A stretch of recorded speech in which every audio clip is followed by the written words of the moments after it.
Você está ouvindo o podcast Refutações, uma produção do grupo Investigação Filosófica em parceria com o blog Refutações. Narração: Luiz Felipe Santos.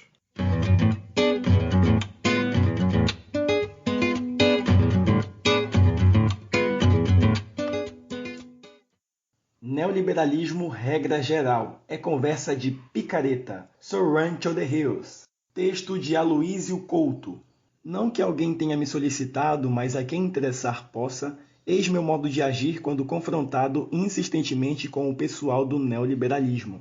Em princípio, encaro os adeptos contumazes do termo como encara um sujeito munido de correntão de ouro, terno de bicheiro, pasta no cabelo e sapato de boliche. Em outras palavras, como um potencial 171. Mesmo assim, escuto. Pode ser um Dani Roderick da vida, e com ele a gente aprende. Em geral, porém, trata-se da velha conversa chechelenta cuja liga é uma mistura de tiburismo com os piores momentos de Vladimir Safatli, o que justifica a postura inicial. Este parágrafo pode parecer mera ofensa gratuita. É certamente ofensa, mas não gratuita. Abaixo, tento explicar as razões. O problema central como uso comum no Brasil de neoliberalismo e do conceito correspondente é o seguinte: ou os defensores tornam o conceito mais rigoroso, capaz de capturar algum objeto preciso e realmente identificável, ou ele continuará a ser usado tal como se distribui sopapos em um corredor polonês ou tiros em um filme de Rambo. Não dá para ter as duas coisas ao mesmo tempo. E como nossos colegas da esquerda acadêmica, ou muitos deles, continuam recorrendo à ideia sem a menor parcimônia, como se atirassem dentro de um quarto escuro, eles abrem mão de discutir seriamente o assunto, uma vez que o cuidado com os termos de um debate é pré-requisito para sua qualidade. Por que as coisas são assim?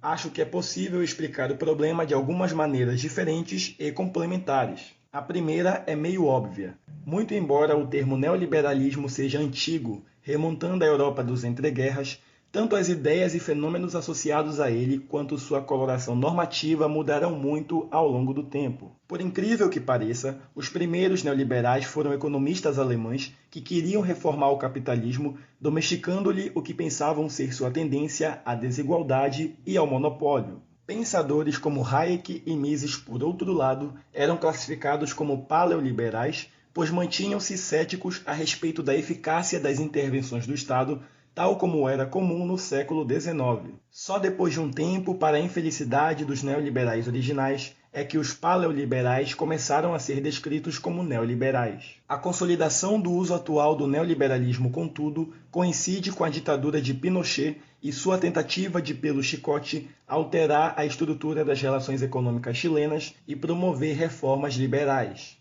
Mais recentemente, o termo foi também associado às bem mais modestas reformas vistas nos anos 90 em países como o Brasil. Hoje, a única coisa que permanece totalmente estável é a carga pejorativa do termo. É difícil encontrar um texto em que o neoliberalismo não seja xingamento. Não espanta, portanto, que tudo que envolve a ideia de neoliberalismo esteja metido em bagunça.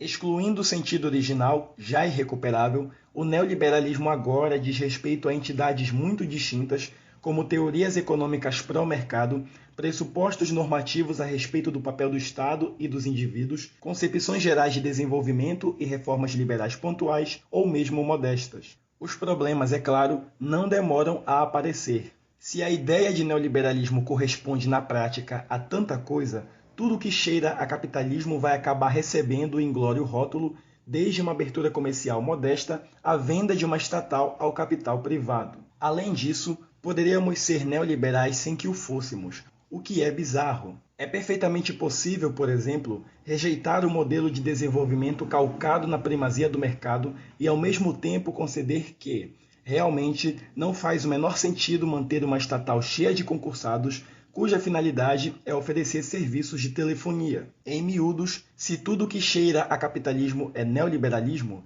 é melhor abolir o conceito mais novo e ficar com o antiquíssimo capitalismo. E se, por outro lado, um adversário do neoliberalismo disser que a rejeição de uma sociedade hayekiana, ao mesmo tempo em que se aceita a venda de uma estatal, for numa solução de compromisso ainda compatível com a recusa do neoliberalismo, ficamos sem entender por que a defesa do patrimônio nacional é tão essencial à luta contra o fantasma neoliberal. A segunda razão é mais sutil. O fato de o termo neoliberalismo ser exclusivamente pejorativo dificulta a revisão de seu uso entre os adeptos, dificultando também a revisão da ideia de que é o maléfico e o difuso espectro que está a operar. É um daqueles casos em que, entre quem joga o jogo, o termo já está tão associado a um conjunto de males que revisar sua aplicação parece amenizar o azernal de maldades despejado pelo referente. Tente sugerir a um usuário médio que a Tabata Amaral é uma liberal social. Ele retrucará como se a pronúncia do termo evocasse o sabor de todas as iniquidades pretéritas e presentes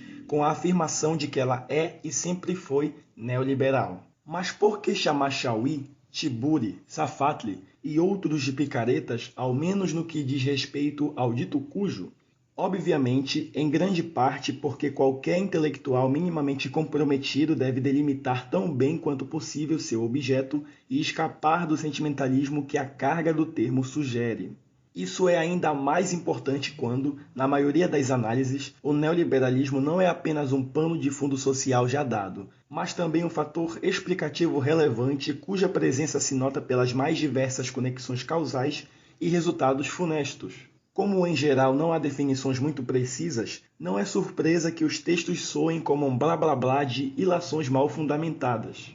Incentivos, contudo, importam, o que introduz uma terceira explicação. E aqui a picaretagem aparece em todo o seu brilho. A partir do momento em que há, de fato, uma definição razoavelmente rigorosa e analiticamente útil de neoliberalismo, acaba a festa.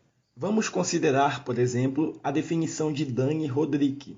Se não me lembro mal, Rodrik define o neoliberalismo como uma espécie de fundamentalismo de mercado. É mais ou menos a ideia de que o mercado é mais eficiente do que o Estado em todos os casos e que, para qualquer problema, a solução não ultrapassa a alteração dos incentivos econômicos. Se os acadêmicos brasileiros adotassem essa definição e a levassem a sério mesmo, praticamente toda a produção sobre o assunto teria de ser jogada no lixo ou lançada ao fogo. Além de sermos no Brasil radicalmente anti-mercado, a definição de Rodrik é flexível o suficiente para permitir que uma dada ampliação do âmbito dos mercados não seja uma instância de neoliberalismo, pois nem toda expansão dos mercados é baseada em dogma.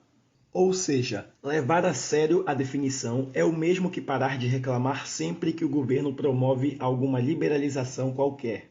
A quantidade de material a respeito do neoliberalismo depende em grande parte do mau hábito de encarar a ideia de forma um tanto difusa, compatível com qualquer coisa que se queira criticar. Tudo isso acarreta consequências ridículas. A primeira delas, bem confortável, é que ao usar o conceito de maneira frouxa, o acadêmico dificilmente terá um oponente com quem discutir. Quem está interessado em defender uma ideia vaga atacada em tom de xingamento? O resultado é que o mercado do neoliberalismo, no pun intended, vibrante em revistas como a CUT e em alguns periódicos acadêmicos, fica restrito a quem já reza o terço. Segue-se daí que o teórico do neoliberalismo está perfeitamente exonerado da obrigação de aprender coisas novas. Afinal, se ele topar de verdade a definição de Rodrik e quiser defender que telefonia tem de ser Telebrás, ele não terá outra saída além de mergulhar em alguma bibliografia econômica sobre privatizações. E aí o jogo é pesado e difícil.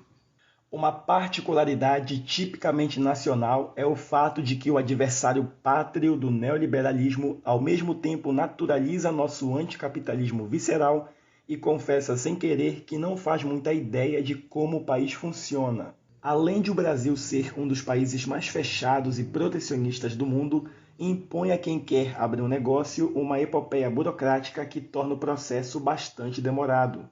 O último Doing Business, por exemplo, não é muito animador. Apesar de certas melhoras para fazer negócios vistas nos últimos anos, a situação é um tanto precária. Ainda não dá para dizer que a abertura do relatório de 2006 é apenas história. No Brasil, a necessidade de se reduzir o pesado fardo sobre os negócios é reconhecida há muito tempo. Aos amigos, tudo. Aos inimigos, a lei. É um ditado brasileiro que captura a atitude comum em relação às regulações que incidem sobre os negócios. Os procedimentos iniciais, por exemplo, são confusos, demorados e caros. E o que é pior, eles são tão dispersos que nenhuma das agências envolvidas tem controle sobre todos os passos e custos necessários. A situação não deixa de ser divertida porque, para o adversário, o país cartorial e isolado descrito por esses dados, e há vários outros, é um país tomado pelo neoliberalismo. E uma vez que liberalização é mais neoliberalismo e neoliberalismo é muito ruim, é provável que o ideal seja fechar ainda mais um dos países mais fechados do mundo e que, caso o leitor ainda não tenha percebido, é tomado pelo neoliberalismo. Assim, por mais que alguns, em princípio, sustentem uma definição à la Roderick, é difícil levá-los a sério. O custo de aplicar insistentemente essa versão precisa do conceito a um país no qual tudo conspira contra os mercados é o de abandonar o próprio compromisso com a definição, o que revela também um custo de explicação. Ao retornarmos ao neoliberalismo como algo difuso, espectral e quase onipotente, ficamos perplexos com o fato de essa formidável entidade não conseguir transformar o país em uma selva capitalista. Por fim, tornar a ideia mais precisa, que é um passo na direção de submeter melhor os efeitos de seu referente a testes empíricos, ajudaria a acabar com a sociologia normativa que quase todo teórico do neoliberalismo adora fazer. A ideia de sociologia normativa é uma piada de Nozick e se refere à espantosa prática de estudar os problemas que a sociedade deveria ter.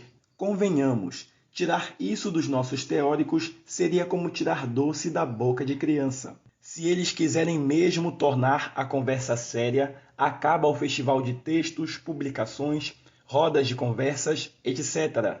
Se a festa continuar, é porque a picaretagem continua. Nada disso implica que, em si, neoliberalismo seja coisa de picareta. É perfeitamente possível dar substância à ideia, financiarização da economia, por exemplo, e discutir seu efeito no mundo, embora eu ache que o termo está viciado para além de qualquer recuperação.